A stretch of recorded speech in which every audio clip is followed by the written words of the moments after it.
तो स्टूडेंट्स देखिए, आज हम एक बहुत ही इंपॉर्टेंट इंटरेस्टिंग केस डिस्कस करने वाले हैं।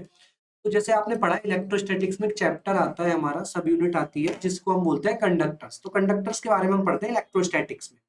ठीक है। तो आपने कंडक्टर्स के बारे में सुना होगा कि भाई जब इलेक्ट्रिक फील्ड बाहर से लगाते हो कंडक्टर्स के अंदर इलेक्ट्रिक फील्ड तब भी जीरो ही रहती है। मतलब इलेक्ट्रिक फील्ड बाहर से लगाने का कंडक्टर पर अंदर कोई फर्क नहीं पड़ता है, उसके अंदर इलेक्ट्रिक फील्ड जो पहले थी जीरो वही रहती है। ये पढ़ा होगा आप सबने, है ना। तो आज हम एक पूरी केस स्टडी करने वाले हैं कंडक्टर्स की, और इस केस स्टडी से कहीं ना कहीं आपका क्वेश्चन बन सकता है। तो पूरी केस स्टडी आज मैं करने वाला हूं कंडक्टर्स की। देखते हैं, चलिए कंडक्टर्स की केस स्टडी करते हैं। इस पूरी केस स्टडी में आपको पूरा 360 डिग्री ओवरव्यू में देने वाला हूं आज कि कंडक्टर्स का कंसेप्ट है क्या, और कंडक्टर्स के अंदर जब इलेक्ट्रिक फील्ड लगाते हो तो क्या क्या चीजें होती हैं, क्या हो रहा है, वो सब हम आज बात करने वाले हैं केस स्टडी ऑफ कंडक्टर्स। ठीक है। तो चलिए सबसे पहले कंडक्टर बना लेते हैं। एक सपोज दैट मेरे पास एक स्फेरिकल कंडक्टर है। ओके, स्फेरिकल कंडक्टर मैंने बनाया और मैंने इधर से लगाई एक इलेक्ट्रिक फील्ड। ये न्यूट्रल होता है, आपको पता है कंडक्टर का जो बल्क होता है वो न्यूट्रल होता है ना। कंडक्टर का बल्क जो होता है वो न्यूट्रल होता है। ठीक है। जब आप इधर से इलेक्ट्रिक फील्ड लगाएंगे तो आपको पता है कि भाई यहां पर क्या होगा, नेगेटिव चार्ज इंड्यूस हो जाएगा, और यहां पर क्या होगा, पॉजिटिव चार्ज इंड्यूस हो जाएगा, सच दैट कि net charge on the conductor अभी भी आपका जीरो ही रहेगा, है ना। अब देखो इस केस को आप ऐसे देखते हो, मैं इस केस को दूसरी डिफरेंट तरह से बताता हूं। अप्रोच देखिएगा क्या सर, मैं इसको ऐसे भी बोल सकता हूं ना कि दिस इज इक्विवेलेंट टू, ये कंडक्टर मिलके बना होगा दो सॉलिड स्फीयर से। एक सॉलिड स्फीयर ये रहा, एक सॉलिड स्फीयर ये रहा, और एक हल्का सा इससे ऑफ करके मैं अगर एक बनाऊं यहां पर सॉलिड स्फीयर, इस तरह से देखिए, हल्का सा ऑफ करके बनाया मैंने यहां पर सॉलिड स्फीयर। ऑफ मतलब हल्का सा इससे ऊपर करके, तो मतलब अगर एक यहां पर रखा है तो हल्का सा एक उससे जरा सा ऊपर रखा। ठीक है। अब ये जो है ये किससे कैसे मिलकर बना होगा सर, ये कौन से दो स्फीयर्स को आपने रखा है सर। आपने एक्चुअली ऐसा काम करा है कि आपके पास एक positively charge, uniformly positively charge solid sphere था, जिसकी जो चार्ज डेंसिटी थी, volume charge density rho naught थी, और एक आपके पास uniformly charge uniformly negatively charge solid sphere था, जिसकी चार्ज डेंसिटी कितनी थी, माइनस रो नॉट। ठीक है। एक रो नॉट था और एक माइनस रो नॉट। आपने क्या काम करा, इन दोनों को बिल्कुल सेंटर से सेंटर मिलाकर नहीं रखा, एक का सेंटर हल्का सा एक से ऊपर रखा। इसका मतलब ये हुआ कि सर मैंने पॉजिटिव वाले का सेंटर हल्का सा ऊपर खिसका दिया और नेगेटिव वाले का थोड़ा सा वहीं पर रखा। नेगेटिव पॉजिटिव एक साथ नहीं करे, अगर मैं एक साथ एक के ऊपर एक ओवरलैप करा दूंगा तो न्यूट्रलाइज हो जाएगा सारा चार्ज, बट ऐसा नहीं करा मैंने, हल्का सा एक स्फीयर का सेंटर हल्का सा ऊपर रखा है। इससे होगा क्या, जो इनके बीच का रीजन है, कॉमन रीजन है, वहां पे तो सारा चार्ज कैंसिल हो जाएगा, बट यहां पर आपका ये पॉजिटिव चार्ज आएगा और यहां पर ये आपका नेगेटिव चार्ज आएगा। क्लियर बात, ये आएगा। ठीक है भाई। अब ये केस आपको ऐसा नहीं लग रहा कि ये ऐसा ही हो गया, दिस इज इक्विवेलेंट टू जो हम अभी पढ़ना चाह रहे हैं उसकी का कंसेप्ट हो गया। देखो ये वाले को देखो, ये वाले को देखो, बात तो सेम ही लग रही है। अरे बहुत हल्का सा डिस्प्लेस करा है डेल्टा से, हल्का सा मान लो डेल्टा से डिस्प्लेस करा है, डेल्टा डिस्टेंस से, डेल्टा डिस्टेंस से। अब आप देखो एक चीज यहां पर, अगर मैं यहां पर अभी कोई एक छोटा सा सिलेंड्रिकल रीजन मानू, बहुत छोटा सा सिलेंड्रिकल रीजन, ठीक है, तो ये बहुत छोटा सा सिलेंड्रिकल रीजन है, तो मैं इसको थोड़ा सा बड़ा करके यहाँ नीचे बना लेता हूँ। ये थोड़ा सा मैंने बड़ा कर जूम कर सिलेंड्रिकल रीजन नीचे बना लिया। ठीक है भाई, ये ऐसा है। ठीक है। अब इस सिलेंडर का जो एरिया है वो मैं मान लेता हूं कि डीए है, और इस सिलेंडर की लेंथ क्या होगी वो समझना है। देखो अगर मैंने इसको डेल्टा से करा है, तो डेल्टा से अगर मैंने डिस्प्लेस करा है इसको, तो ये भी छोटा सा डेल्टा होगा ना, हर जगह से डेल्टा है, हर जगह से डेल्टा है, ये भी डेल्टा होगा। इसका मतलब मुझे ये पता लग गया कि ये कितना होगा, डेल्टा, है ना। और मान लो ये एंगल कितना है यहां से, ये जो सिलेंडर का मैंने लिया है यहां से, ये एंगल है यहां से थीटा, तो ये हो गया एंगल थीटा।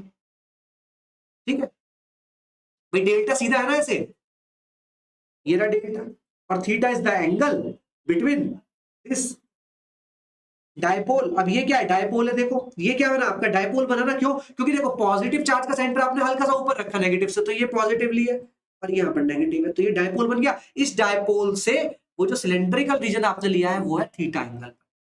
अगर मैं लिखूं इस सिलेंड्रिकल रीजन के लिए कि रो इज इक्वल टू, या मैं लिखूं यहां पर charge, charge is equal to, बताओ जरा इसके अंदर कितना होगा, सभी बच्चे बताओ जल्दी से कितना होगा।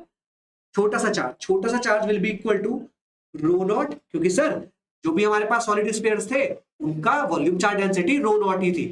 रो नॉट इंटू वॉल्यूम, वॉल्यूम कितनी है बेस की, एरिया इंटू वॉल्यूम, ये इंटू वॉल्यूम कितना, लेंथ कितनी, डेल्टा कॉस थीटा। तो यहां पर कितना आ गया, D Q by D A, इसको नीचे ले जाओ, उसके डी क्यू बाई डी ए कितना आ गया, sigma, sigma equal to rho naught delta cos theta आ गया। अब देखो rho naught delta cos theta, मैं क्या बोल रहा हूं कि रो नॉट डेल्टा जो है ना मेरे पास, इसको मैं बोल देता हूं सिग्मा नॉट है। तो देखो sigma equal to sigma naught cos theta आ गया। तो अब आपसे कोई भी अगर पूछे, ये क्वेश्चन आ चुका है कहीं एग्जाम में, पूछा गया था कि जब इलेक्ट्रिक फील्ड आप लगाते हो किसी कंडक्टिंग शेल पर तो जो डिस्ट्रीब्यूशन होता है वो कैसा होता है, तो उसमें कुछ ऑप्शंस थे, sine theta, sigma not sine theta, sigma naught cos theta, इस टाइप के ऑप्शंस थे। आपको पता चल गया कॉस थीटा के अकॉर्डिंग है, सिग्मा नॉट कॉस थीटा के अकॉर्डिंग है डिस्ट्रीब्यूशन हो रहा है यहाँ पर चार्जेस का शेल पर। ठीक है भाई, देन अब और बात करते हैं जरा।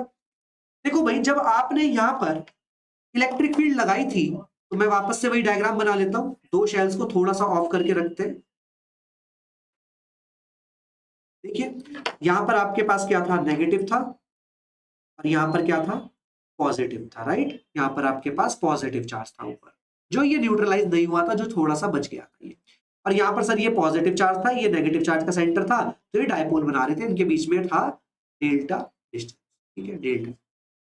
अब एक बात बताओ, मैंने अगर मैं यहां पर कोई एक पॉइंट लू पी, तो आप मुझे एक बात बताओ, अगर आपने बाहर से एक इलेक्ट्रिक फील्ड लगाई है, बाहर से सपोज दैट इलेक्ट्रिक फील्ड लगाई है आपने ई नॉट, बाहर से आपने इलेक्ट्रिक फील्ड लगाई है ई नॉट, अगर आपने बाहर से इलेक्ट्रिक फील्ड लगाई ई नॉट, तो भाई आपको पता है कि कंडक्टर के अंदर इलेक्ट्रिक फील्ड जीरो रहनी है, इसका मतलब हर पॉइंट पर जीरो रहनी है, इसका मतलब पी पॉइंट पर अगर मैं देखूं तो इलेक्ट्रिक फील्ड नीचे की तरफ आनी चाहिए, तभी तो कैंसिल हो पाएगी, तभी तो अंदर नेट जीरो हो पाएगा। बिल्कुल सही बात है।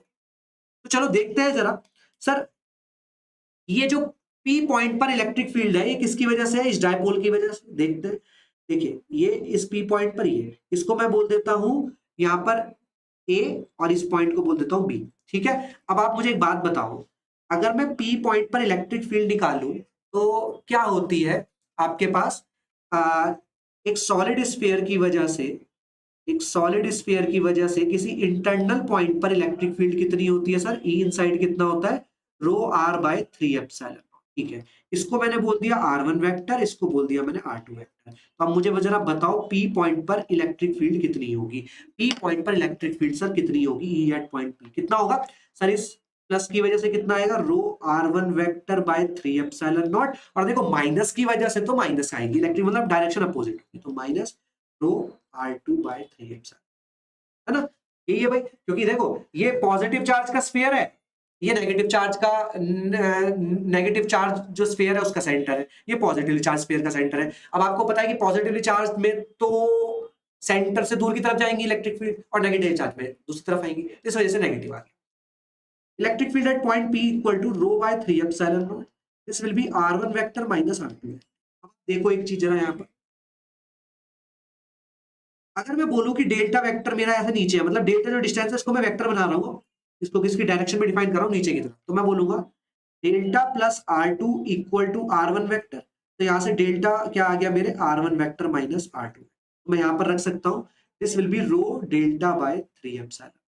अब रो डेल्टा कितना है मेरे पास, रो डेल्टा मैंने अभी निकाला, मैंने बोला था इसको सिग्मा नॉट है ना, तो इसको रख देते हैं यहाँ पर सिग्मा, तो sigma naught by 3 epsilon.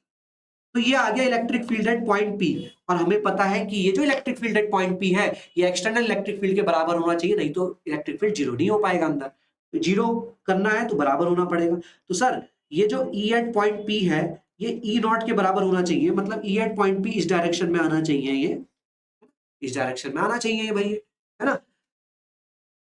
Clear सभी को।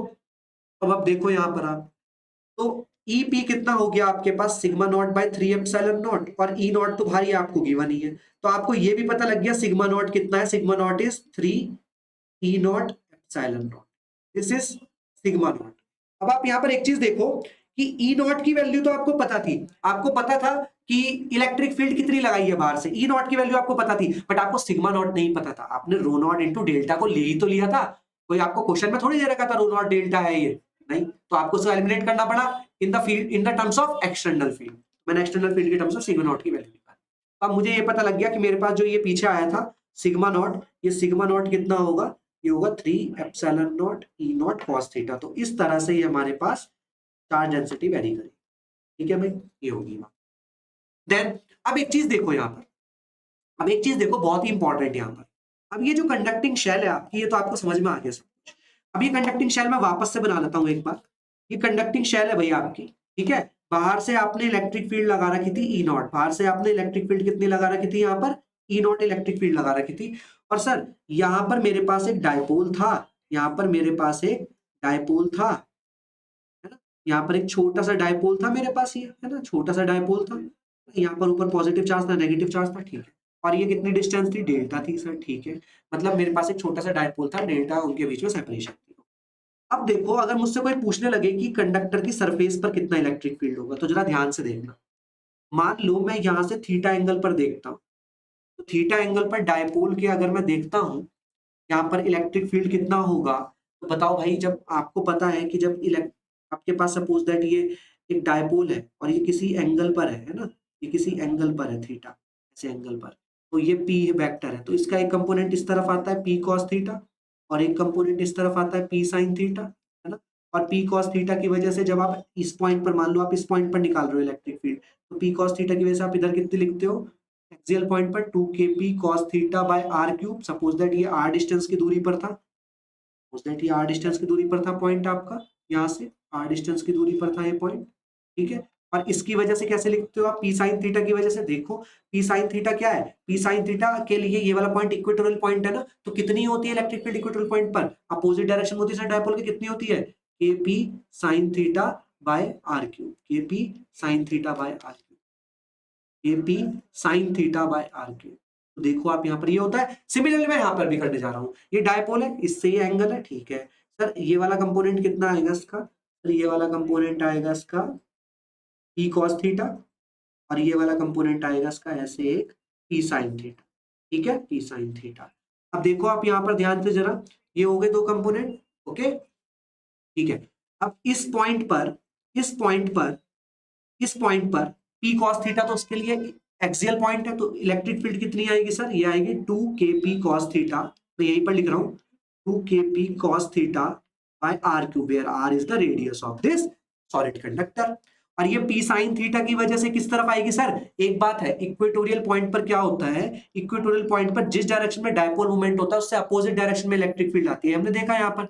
सिमिलरली यहाँ पर डायपोल मूवमेंट है तो इससे अपोजिट डायरेक्शन में इलेक्ट्रिक फील्ड आएगी, यानी कि कितनी, K P sine theta by R cube, ठीक है। मैं इसको मैंने दो कंपोनेंट्स में तोड़ा था डायपोल को, पी कॉस थीटा और पी साइन थीटा, ठीक है भाई। तो यहाँ पर दो इलेक्ट्रिक फील्ड के कंपोनेंट्स हो गए, एक एक्सियल पॉइंट पर और एक इक्वेटोरियल पॉइंट पर। अब दूसरी बात, यहाँ पर आपने ई नॉट भी लगा रखी है भाई, इलेक्ट्रिक फील्ड ई नॉट भी तो लगा रखी है आपने, बिल्कुल। अब ये जो ई नॉट इलेक्ट्रिक फील्ड है ये सरफेस पर कैसी होगी, आपको पता है कि भाई देखो सरफेस पर क्या हो जाता है, इलेक्ट्रिक फील्ड लाइंस क्या हो जाती हैं, परपेंडिकुलर होती है सरफेस के, कंडक्टिंग सरफेस के, है ना। तो इस तरह से आएंगी, और यहाँ से जब ये निकलेंगी तो ये ऐसे ही निकलेंगी परपेंडिकुलर वे में, है ना, यहाँ से परपेंडिकुलर वे में निकलेंगी ऐसे, ठीक है, यहाँ से भाई यहाँ पर आपके ऐसे निकलेंगी, ठीक है। तो यहाँ पर आपके पास इलेक्ट्रिक फील्ड कैसे है, ऐसे है ऊपर की तरफ, देखो जरा यहाँ इलेक्ट्रिक फील्ड कैसे है यहाँ पर, अगर मैं देखूँ तो हल्का सा ऐसे कर्व लेके ऊपर आ जाएगी ऐसे, तो ये ई नॉट ऊपर की तरफ है, ठीक है। अब ये एंगल कितना है भाई, थीटा, तो ये वाला एंगल भी कितना हो गया जरा मुझे बोलो, ये वाला एंगल अगर मैं इसको घुमाऊं तो ये थीटा, ये थीटा, तो ये कितना हो गया आपके पास, थीटा। तो ई नॉट का इस तरफ कंपोनेंट कौन सा आ गया सर, ये आ गया ई नॉट कॉस थीटा, और इस तरफ कंपोनेंट कौन सा आ गया, ये E not sine theta, E not sine theta.